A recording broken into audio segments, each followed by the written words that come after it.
Brian Grimes joins me here today. You can learn what he is up to. Head over to workwithgrimes.com/offer.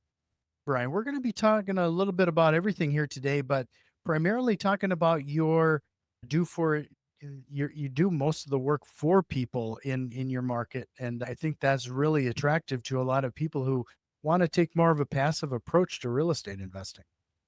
No, definitely. I mean, real estate, they say it's a passive income, but as you know, it can be extremely active, especially when you're doing everything yourself. The phone's ringing, you're dealing with tenants and angry inspectors and just a lot of drama at times. So the done for you aspect has definitely helped a lot of people.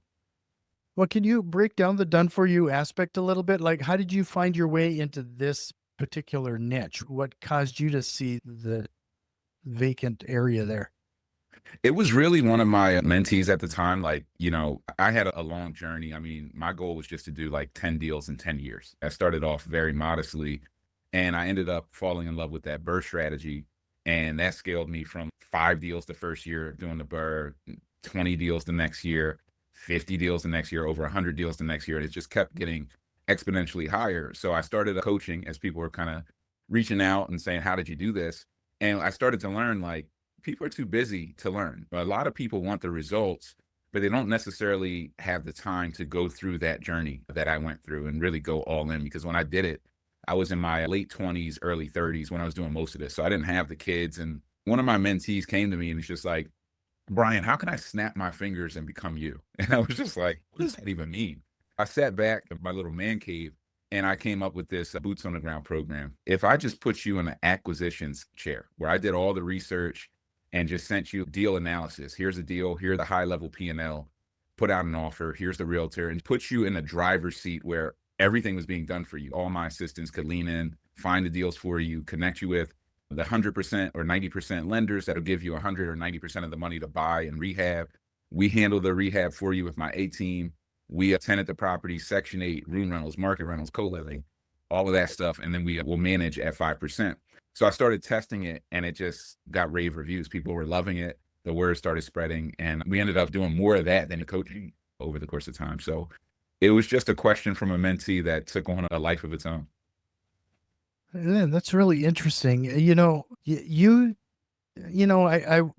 corrected me when you first mentioned this, when it kind of says it sounds like a bit like turnkey, but you're offering quite a bit more. You said feeding up the opportunities and then letting them bid on it. Is this kind of more of that type of a process? You're sending this out and whoever comes in with the highest bid?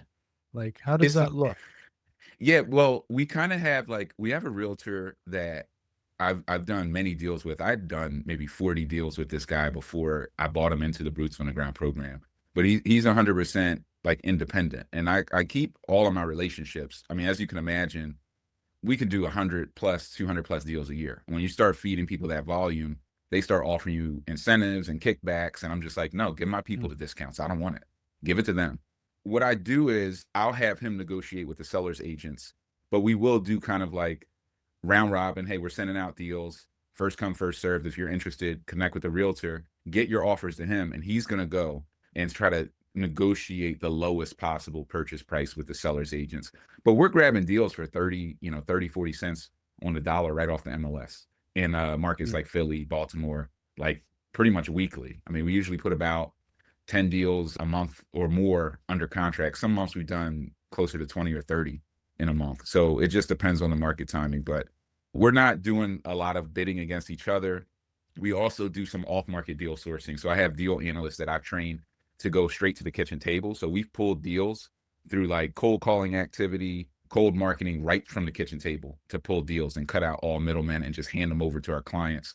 A lot of wholesalers will claim to send you detailed analysis, but they're bumping up the ARVs 100K so they can mark up their commissions. And a lot of that information is just false. So it's a way where you can get true information, true rehab budgets and projections, and be able to make wise decisions. It just puts you in a driver's seat and allows you to take advantage of our leverage and our time and resources.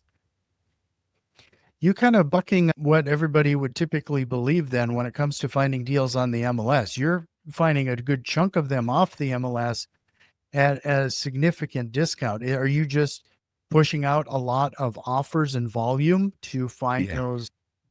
Diamond? It's a volume game, but it's also a speed game, is what I learned about the MLS. So a lot of people who are new investors will come to you and say, there's no deals on the MLS. And in some markets, there aren't any deals. I mean, we are in a top 10 market. Speed kills, right? The best deals are on the market for 24 to 48 hours. So if you don't have a system, if you're mom and pop and you're working a 9 to 5 and you can't get out until the weekend to see a deal, you'll never see any deals because people like me are going to snipe them very quickly. I have 2, 3 inspectors on the ground at all times. If I see a deal right now, I can shoot out a text and I can get in that house within an hour, whereas the average bearer can't. So we can get in the property.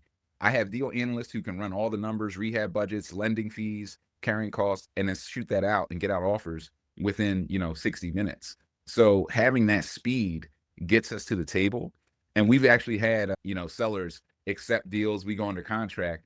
And then like the market starts flooding them with offers and they're like, wait, I think we took a deal too fast. Can we back out of this thing? It's like, no, we're locked and loaded. So the speed gets you to the deals faster. It gets you more profitable deals is what I found. That's interesting. It just goes against everything that I think a lot of people would assume. Or we've Yeah. been told that for the most part, there's no deal on the MLS. And in fact, that's how we were getting a chunk of our deals as well. It was all mostly a volume game. It was like if we had gotten to the point where if we had even spent a few moments underwriting an opportunity, running our numbers, we were still having the realtor submit our offer because why wouldn't you? You Why spent wouldn't the you? time on it. Why wouldn't you at least hit the ball over Yeah. the net? Yeah. And you know the game, like you're only going to expect a 5 to 10% acceptance rate. So make more offers, get out 5, 10, offers a week. It's a volume game, but you also understand from your experience, like a lot of sellers are stubborn. They just put their deal on the market. They're stubborn. They're going to price Mhm. drop in a month. And because you have good follow up, you're going to get those deals as they start price dropping.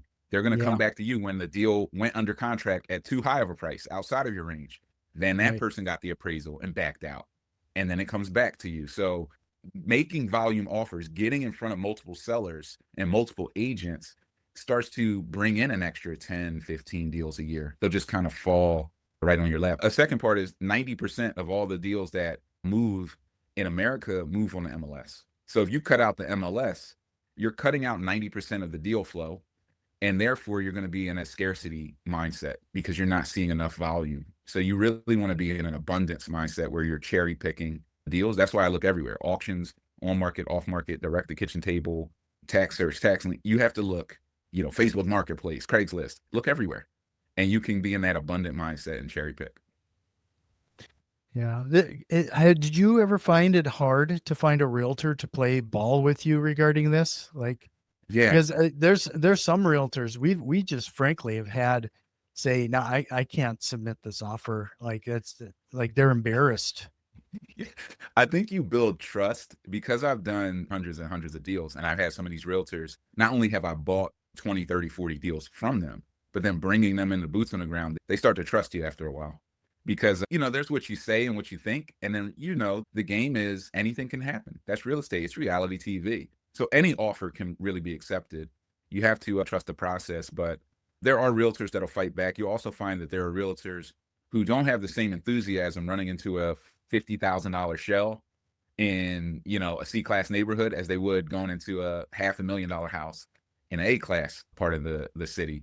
So finding that right person who loves real estate. Everybody around me loves the game because if they didn't, they just couldn't stand me. The realtor loves it. And he's my guy. He doesn't care what the price is. I've seen him run into a $20,000 shell like his hair's on fire. Like he just loves this game.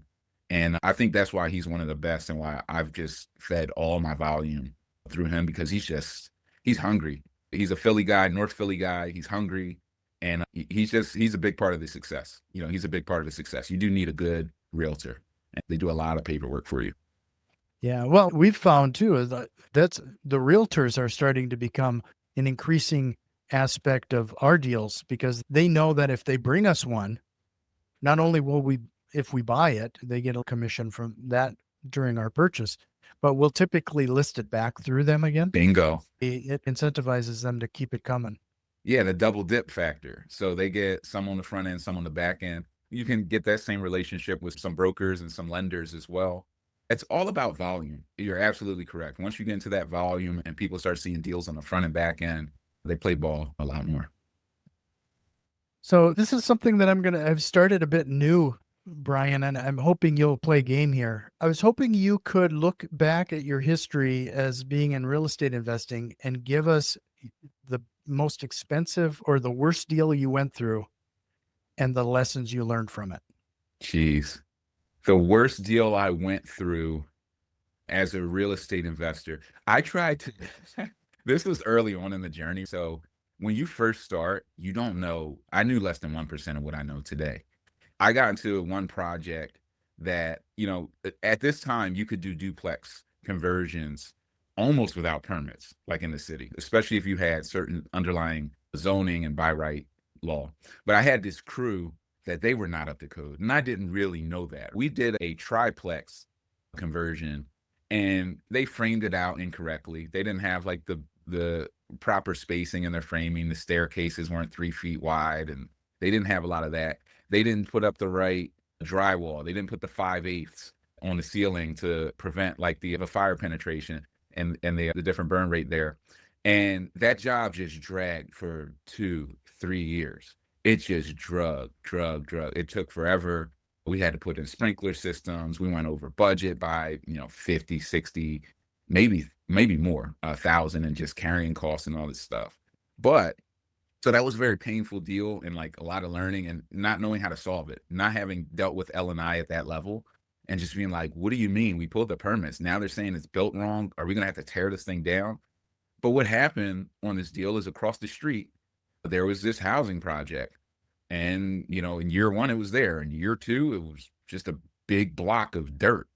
In year three, they started standing up townhomes. The city had invested $80 million across the street and building like 125 townhomes. The property appreciated $250,000 in the Wow. 3 years because of the activity. So it still covered itself. And what I found is most of the deals that go horribly wrong or take longer to finish than projected, especially when you're new, these properties will tend to appreciate, especially if you're doing it in a C-class neighborhood. So the market can save you. The thing about the real estate game is we're like we have no purview. We're like an ant to a human being, and with the human being being the real estate game. The possibilities of what can happen and how the market can save you are so far beyond your perception that you just need to get in the game and survive. This is a game of attrition. This is a game of, if you're in it and active for 10, 15 years, you're probably going to be a multimillionaire and you're going to have a lot more assets than you projected. Remember, my goal was 10 deals in 10 years. I did 305 to 7. You start to see the game rewards you. You get bonus depreciation and tax losses. You get more rent than you expected. There's just so much going on, but the appreciation saved that deal. That was a bad one. I have some other war stories. I've had houses collapse. I've had houses catch on fire. I've had contractors run off with 50 grand. Those were kind of shorter term pain points. This was that one that like, man, this deal just will not finish. It's the never ending deal. I've heard other investors too say, if they would have just held on a little longer, you just have to wait it out sometimes. And the famous saying of all developers is, I never sold a property that I didn't regret. Never found a property I didn't regret selling. That's the famous developer saying. Every time you sell a property, you look back and you're like, damn, it went up 150K. Wow, that one went up 100K after I sold it. So hanging on gets you there, but also that longer build time. Like even I would say in today's market, if you're in a slow build with tariffs, with rates, with all the market pressure that's going on, prices are likely to be higher a year from now than they are today, and rates are likely to be lower. So chances are the market's going to save your deal anyway. You just have to get it done. Just focus on getting it done. Block out the drama, the emotional roller coaster of real estate, and just stick with it. The way out is further in. Unfortunately, like it's like being a cave diver. The way out is further in. You can't just run away from these deals. You got to go through them. That's where the learning is, and then the value is on the back end. So you just got to go further in enough to see the light at the end of the tunnel, and then you'll find your way out. Hmm. This is something that sticks with me quite a bit lately, and I don't even know where I got it from, but there's this, when you start a business, you have this, ignorant but optimistic, Yeah. and you kind of go all in and you're ambitious, but then you start to go down the slide and you become, the more knowledgeable you are, you start to freak out. Yeah. And so you become pessimist, and then you kind of fall into this valley of despair, if you will. And Yeah. it's those people that still hang on and pull out of the valley of despair where you finally start to see success. But most people will bail Yeah. when they hit that bottom point. Yeah. They freak out. I think that's where the muscle is built, right? It's built in the valley. I love how you describe it, the valley of despair. We've all been there, especially every real estate developer that learned through the school of hard knocks. You've all been there, but that's where the muscle is built. You're going to have that make or break moment. Am I going to do this or am I going to tap out? And I think the only thing that can really keep you going is love of the game. If you really love real estate, you'll find it in the valley of despair. It's the thing that pulls you out, is that, you know what, I love this. And even in a full failure, this is what I'm going to do. I'm going to get through this. There's a grit. Playing sports in the past helps, even at any level, middle school, high school, like whatever level, having that delayed gratification. Hey, I suck now, but I really like this sport and I love it. I'm going to get through it. I'm going to get better. That can help. But we all have to be tested, I would say. The game tests you to see if you love it. The game loves you if you love it. And that's the secret. So if you can fall in love with this game or fall in love with certain aspects, find where you're the happiest in it. Do you love acquisitions? Do you love building? Do you love selling houses? Do you love short-term versus long-term rentals or flipping? Find something you love about this game and then just stay in that energy. And everything will kind of come together, the right people and resources and relationships. So you do have to get involved. Yeah, you can't listen to naysayers. A lot of your family, friends, they've never done it. They want you to be safe. They really are pure in intent. They want you to be safe. Unfortunately, they believe their way of protecting you is by telling you horror stories that they really don't know anything about. They're telling you about their uncle who lost all his money, not knowing that their uncle, didn't have any rental licenses. That's why he couldn't get that person out of the house. If he did, he would have just filed an eviction and moved on with his life. They don't tell you the truth behind some of the horror stories, and they scare you off of it. And now you're stuck in the 9 to 5 forever. You have to choose your fear. Are you more afraid of the 9 to 5 and where that leads you? 60, 70% of people retire broke. They're living off of their family or friends on the couch or in the basement. Are you more afraid of that probability versus going all out in real estate, which it has buy and hold real estate has an 80+% win rate. If you look at the people who do it and stick with it, it has like an 80+% win rate versus a 80+% fail rate with the 9 to 5. And now we have AI and robotics and all these things that are going to automate. So you have to choose your fear wisely. What are you more afraid of? Yeah. Well, promotion here. If you want some help with scaling your business when it comes to AI and automation, you can find a little bit more at realdealcrew.com. I can help you with some of that. But I just want to remind everybody, Brian has a lot of opportunity and offers and training available. So head over to workwithgrimes.com/offer, workwithgrimes.com/offer to learn more. And frankly, the only way the podcast grows is if you share this episode. So Brian, I told you to give me a horror story. I hope to give you some a time to give me like your best win, or maybe even something that you acquired that surprised you. Yeah, I think my first deal, which could be described as a horror story, but it just wasn't. My very first deal, I did an FHA house hack. In fact, most of the investors I talked to started off with the FHA house hack. Most of the successful ones. Very young, working 100% commission. I probably made $10,000 my first year, which is basically paying the work in gas and tolls. I hit one big commission. I remember I was a CFP, kind of like financial advisor at this time. I walk into a lady's house. She's like 73, worked for the post office. And me and my partner are walking out, like, she's got nothing. Like, we're on a service call. There's nothing here. She goes, "Oh, by the way, I got $500,000 in a thrift savings account and I'm getting 0.5%. You guys have anything better than that?" And we're like, yeah. So I make a $20,000 commission, but that's used to buy my first house. So I get a duplex with a kind of like a legal unit in the basement, but I'm going to live in that. And I close on that FHA, 134,000. It's in a B class neighborhood in Philly. right next to where I grew up. Ended up getting a job in New York, so I never moved in. Ended up renting out pretty much the whole building. Cash flow is $1,000 a month. I put down 9K for it, but got $4,000 seller's assist. So I'm out of pocket 5K, cash flowing $1,000 a month. My very first deal, get all my money back. And it was just like, it really set me up. My second deal, bank owned, South Jersey, 74,000. I put a little bit of sweat equity into it, rented it out. That's 1,100 a month cash flow. So now I'm cash flowing 2 grand a month. I'm 20, 28. I'm still working a 9 to 5, but I have this thing going on the side. I think those early wins matter, and going turnkey early on, or even now, turnkey BRRRR strategy, something where you can have as little money as possible locked in a deal and get some cash flow and just stack a win. Just a win early on will keep you so motivated to continue to build your portfolio. To me, it's everything. So getting off to a good start is crucial. I'm not the person who like got burned on my very first deal. I got burned on my first BRRRR strategy deal where a contractor ran off with 50K.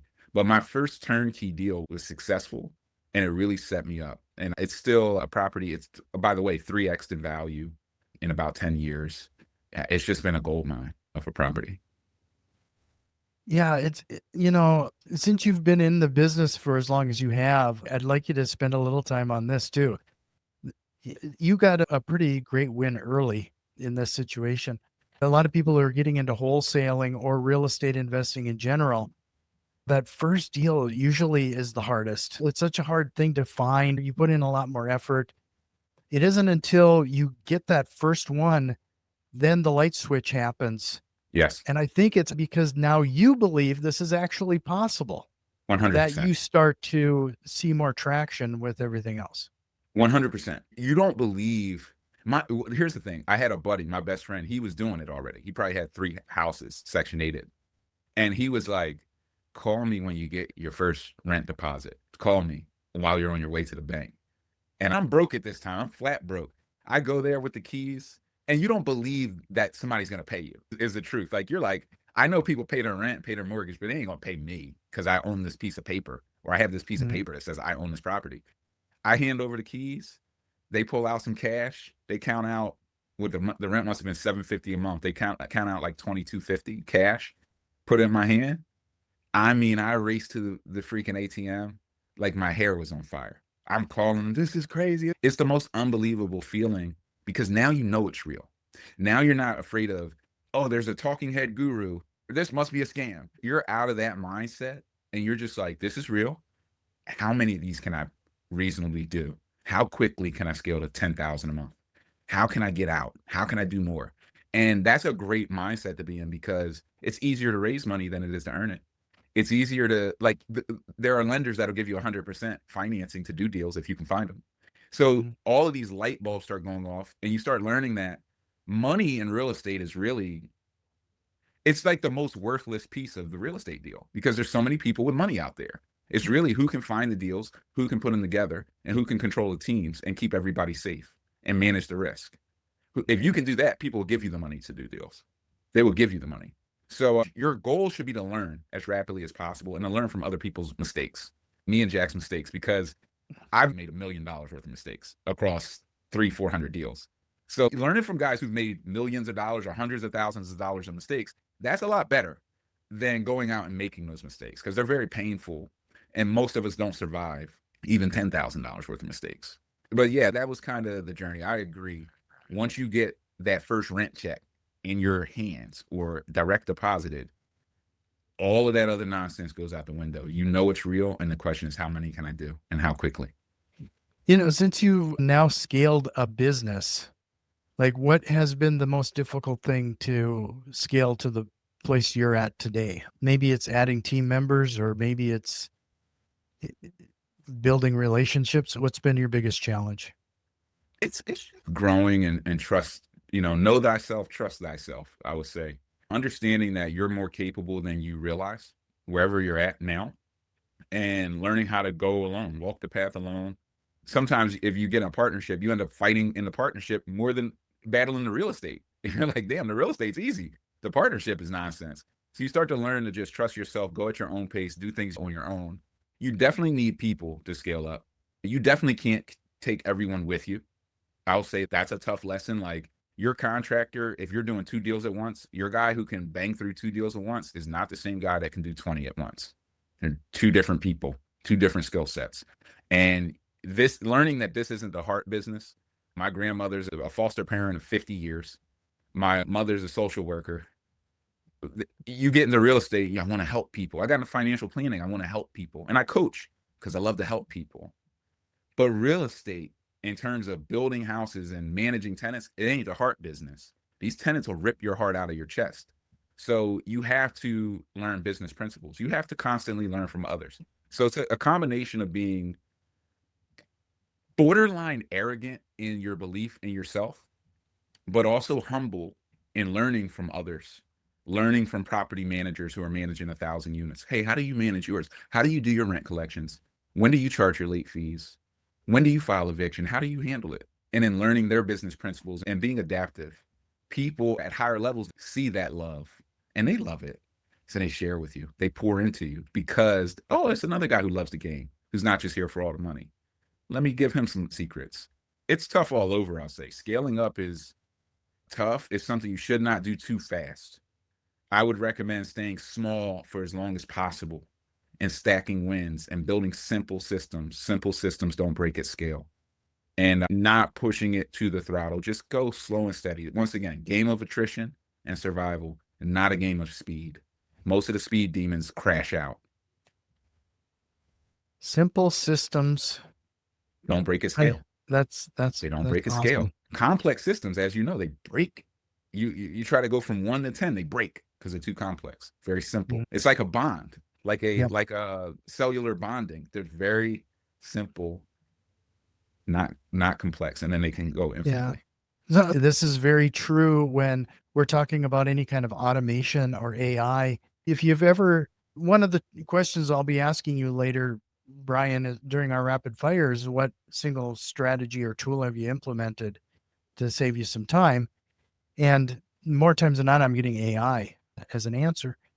However, it's garbage in, garbage out when it comes to those things. And unless you start to realize that you can't throw a bunch of instructions at any AI all at once, you have to break it down into bite-sized pieces to get the best results. It's the same situation. You got to keep it simple, even in this advanced world that we live in. I would say even more so, especially with what you're talking about, AI and the technology is really the KISS principle. Keep it simple, stupid. Keep it simple. Never forget that. So you brought up your coaching, and with everything that you have going on, with all of the deals that you've done, you must have a story of a student that you've taken from nothing to like now they're starting to realize some freedom themselves. Can you share anything like that?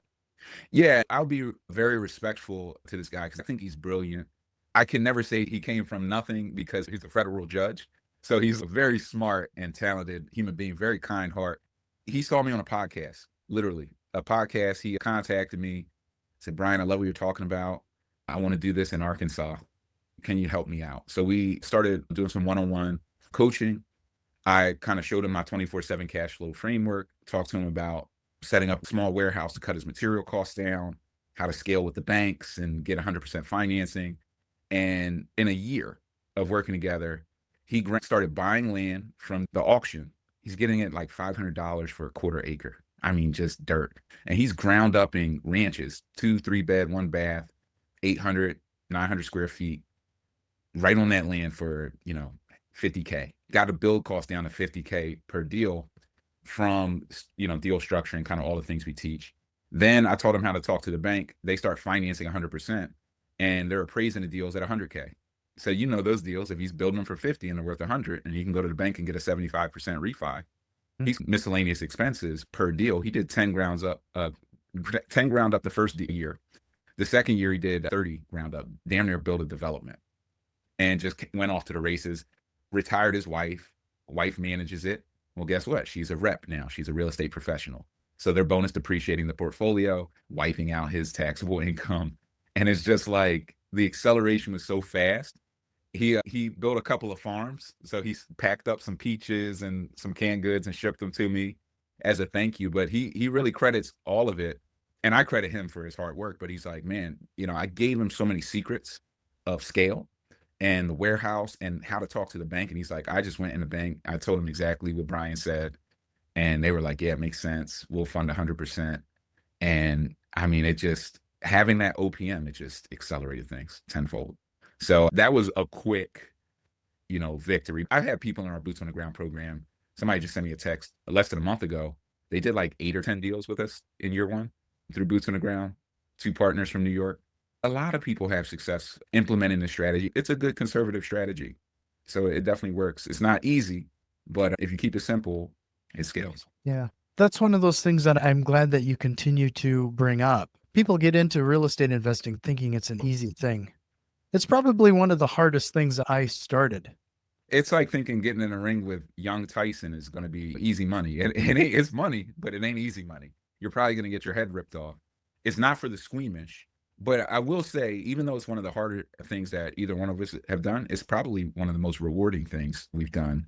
It's almost like a martial arts, right? Like it challenges you in ways where you have to go deeper on yourself, on how you respond and react to things, and how you are as a manager, how you are as a visionary, because you have to be all of these things as a developer. So I'd say it's been a rewarding journey. And if I pit it against the 9 to 5, to me, my worst day as a real estate investor is better than me sitting in a cubicle, atrophying. To me, it's just better. I'd rather go all out. I'd rather crash and burn, file bankruptcy, come back from the dirt. I'd rather do it here. There's a lot of those stories too. Yeah. There are many businesses where the guys at the top are like, oh, you filed your first bankruptcy? Welcome to the club. Like they're multimillionaires. This is part of the journey because they're playing big boy ball. And when you're playing big boy ball, sometimes you blow your knee out. When you blow your knee out in this game, maybe it's a bankruptcy, but you'll bounce back because they can't take the knowledge away. They can't take the systems away, the resources away. So you bounce back. We sometimes start the show off with the people's origin stories, but we kind of did it backwards with you. Like, how did you find your way into this? Was it accidental? Well, yes and no. It's like, if I look back at my origin story, I mean, I grew up in Philly. We lived about like 10 to a house, to like a 3-bed, 1-bath row home. And then my great grandmother deeded my mother a property in a C-class neighborhood in Philly for $1. This property had a tree growing through the roof. And we kind of moved in when I was maybe 6, 7, and we kind of rehabbed it while I was living in it. Even though as a kid, you're like freaking, James and the Giant Peach. Everything's a mist. Everything's like this thing. It doesn't feel like that to you. But yeah, we kind of lived in the house while rehabbing it. And that was my first gut job. It was the house we grew up in and kind of living in that. I, was good at basketball. I grew to be about 6'1" at age 13. Probably caught my first dunk at like 7th grade or something like that. Nationally ranked, first high school game, 14. I'm on a nationally ranked team. They fly us out to Akron University to play LeBron for my first high school game. Crazy experience there. Landed at Columbia University, basketball there because I had the grades and everything. But my best friend from high school, prep school, and still to this day, he got into the real estate. And our friendship changed from talking about, sports and current events to just real estate. Like, so imagine your best friend, all you talk about is real estate. You talk every day. So we're bouncing ideas. And I had that math minor as an econ major at Columbia. So I'm into economics and transactions and finance and all these things. What happened, the transition moment realistically was we went out to a college party at Columbia University. My buddy came up from the University of Delaware. And we go into like the bar. He pulls out a stack. And maybe it's like $2,500, but it's cash. And you're a broke college kid. And I'm like, where'd you get all that? He's like, hey, the rent collection. I'm like, yeah, I need to get into this game. So I started learning it. And when I graduated, I knew, hey, I'm just going to work long enough to get enough cash to get in. So I just got in and I never looked back. And my goal the entire time was to get out. I retired from the 9 to 5 at like age 30 and just, really never looked back. Yeah. Well, Brian, this has been such a great time here tonight. Before we transition into the rapid fire questions, is there anything we should have tried to hit on here? I'll just say the one thing I'll say is it's in today's market, you're going to hear a lot of different real estate strategies and concepts. My philosophy is you need multiple strategies to survive in real estate. You need about 6 core strategies, not just wholesaling, not just short-term rentals, not just long-term rentals. You need kind of all of them so that you can pivot, because the market is the river that you never step in twice. It's constantly changing and flowing and moving. You need to be adaptable, and you need to be able to pivot as the market moves. Stick with it. But once you find some good strategies that work for you, the main thing is to keep the main thing the main thing. Don't get distracted by the new shiny bell that's out there, because there always will be one. It's a distraction. And jack of all trades, master of none. So pick what resonates you with the most and start to gain mastery. Understand that there are other strategies, but master some, and you'll have a lot of success. Well, Brian, that's fantastic. Just to remind everybody again, you can learn more by heading over to workwithgrimes.com/offer. Workwithgrimes.com/offer. That's going to be a clickable link in the show notes. But if you're ready, Brian, we will jump into the rapid fire and close out this episode. Yeah, let's knock it out. What lie do real estate investors often tell themselves? That this is a good deal. The numbers don't lie, and you make money on the purchase. Man, we spend a lot of time convincing ourselves something is a good deal. It ain't a good deal, and it's fine to walk away. Or if you see the heat coming around the corner, you got to walk. You know, it's Robert De Niro, Al Pacino. You got to be able to run. So if the deal's not good and the numbers are coming back bad, walk away. Walk away. Walk from your earnest money deposit as well. You can get it back on a bigger, better deal. If you could go back in time and give your younger self a piece of advice, what would it be? Don't listen to naysayers. Only believe in self, and you don't need partners. You need more knowledge. You can do it alone. You don't need partners. You need more mentors and more knowledge. Do you have a book recommendation? If you want to get into this game, my best recommendation is the Section 8 Bible. Section 8 Bible is by far, there's volumes 1, 2, and 3 now, but when I got started, there was just volume 1. I would read a Section 8 Bible. I would get my hands on that. By far one of the best real estate books I've ever read. What single strategy or tool have you implemented that has had the biggest time-saving impact to you or your business? For me, the best tech has actually been like Slack, I'll say. But I picked up Slack, which is kind of like a office-based instant messenger platform. I picked that up working at a startup in Brooklyn, and then seeing them grow to 550 employees, and understanding that you need to cross-communicate through different channels and connect them in order to be a highly functioning company. So having that startup experience and learning that, what I saw with them was, we started off very small and grassroots and working out of Excel spreadsheets. And every time they would add an application in, the application would cost $200 a month, and it would 10x our productivity. And I was just like, this is the biggest hack in business, these applications. And now you have AI, and it's even way more advanced than that. So one application with AI built in could 100x you, and it cost $100 a month. So this is the biggest way to accelerate and beat the competition out. Well, Brian, I really appreciate your time today. This was great to meet you and chat with you. Likewise. Again, it is workwithgrimes.com/offer.